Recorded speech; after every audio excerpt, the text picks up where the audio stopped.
안녕하세요. BTX입니다. 오늘은 빌립보서 2장 두 번째 파트를 살펴보겠습니다.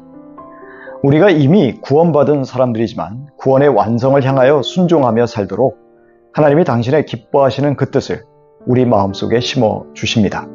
하나님이 기뻐하시는 뜻, 하나님의 마음을 소원하게 하십니다. 그러나 마음의 소원뿐 아니라 그 일을 할 수 있는 능력도 주십니다. 그런데 하나님의 기쁘신 뜻을 행하기 위해서 우리가 할 일이 있습니다. 그것은 모든 일을 원망과 시비가 없이 하는 것입니다.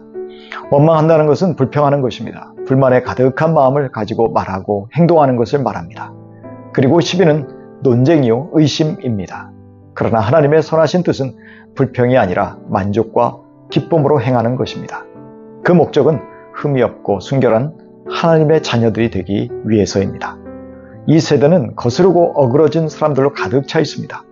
삐딱하고 정직하지 않고 부도덕하고 파렴치한 사람들이 많습니다. 그 사람들 중에서 비난받지 않고 순결한 삶을 살기 위해서입니다.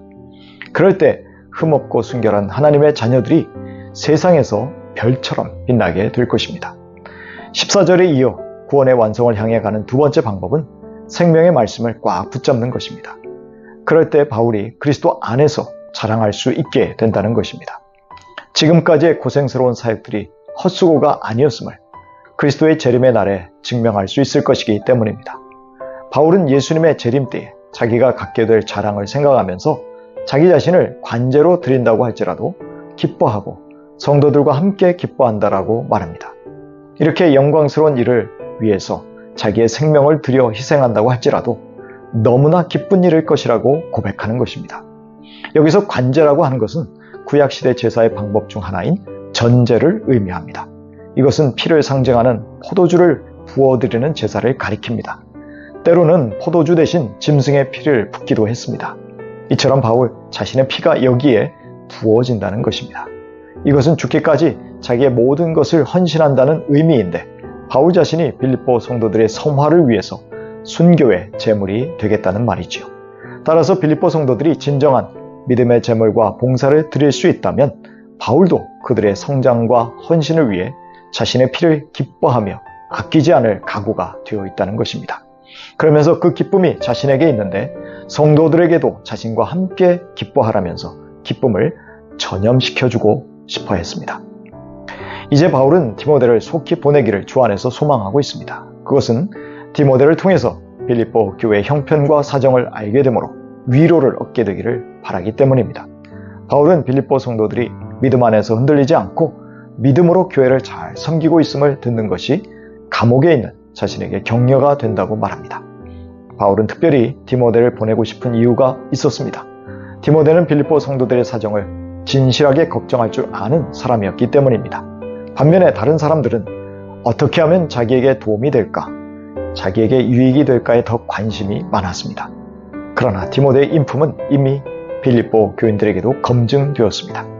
디모데는 바울과 함께 복음을 위해 종으로 섬겼는데 바울이 복음을 위해 종으로 섬기는 그 삶의 모습이 그의 영적인 아들인 디모데에게 영향을 준 것입니다.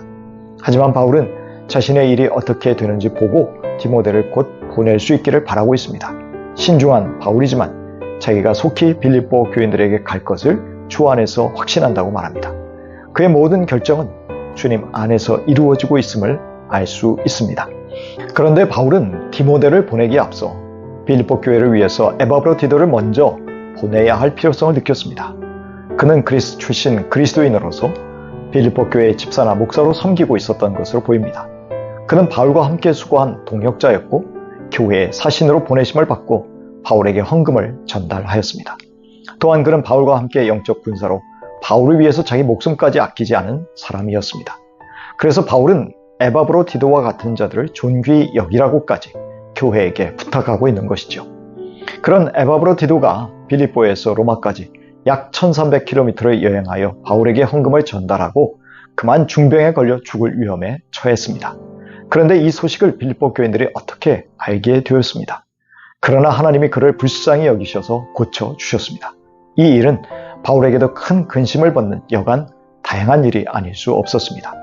이런 사정 때문에 바울은 에바브로디도를 속히 보내서 교인들에게 기쁨을 주고 교인들이 자기를 걱정하고 있다는 사실을 아는 에바브로디도의 마음의 부담을 덜어주고 싶었던 것이죠. 비록 에바브로디도가 바울을 섬겨야 하는 일들이 있었지만 빌립보 교인들이 에바브로디도 때문에 걱정하는 것이 안쓰러웠기 때문입니다. 바울이 교인들에 대한 애정이 편지를 읽는 성도들의 얼굴에 잔잔한 미소를 짓게 하였을 것입니다. 사랑은 이처럼 나보다 형제 자매들의 처지를 먼저 생각하고 그들의 유익을 먼저 구하는 세심한 마음에서 출발함을 알 수 있습니다. 빌립보서 2장 12절 이하입니다. 그러므로 사랑하는 여러분, 여러분이 언제나 순종한 것처럼 내가 함께 있을 때뿐만이 아니라 지금과 같이 내가 없을 때에도 더욱더 순종하여서 두렵고 떨리는 마음으로 자기의 구원을 이루어 나가십시오. 그리고 여러분의 믿음의 제사와 예배에 나의 피를 붓는 일이 있을지라도 나는 기뻐하고 여러분 모두와 함께 기뻐하겠습니다. 여러분도 이와 같이 기뻐하고 나와 함께 기뻐하십시오.